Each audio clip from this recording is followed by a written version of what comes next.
Hello hi friends Rani's kitchen blog को स्वागत। आज मु भेज बिरियानी बनाऊँगी सेटा पुणी जीरो ऑयल रे। लास्ट टाइम वीडियो को देखो तो आपको निश्चय भल लगे। यहाँ बहुत हेल्दी रेसिपी।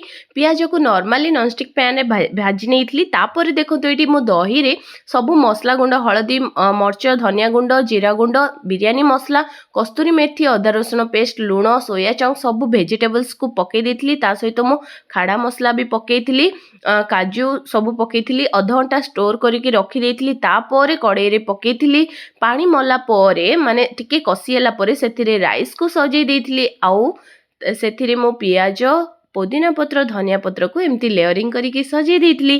तापर कवर करके दम दे देइथिली। समान 15-20 मिनिट पर देखिबे खुशबू पूरा घर सारा बासुतिला। देखंतु बहुत खिला खिला बहुत सुंदर हेतिला बिरियानी रायता आउ करी सहित मु एंजॉय कली। आपण माने भी निश्चय बनांतु भल लागिवो।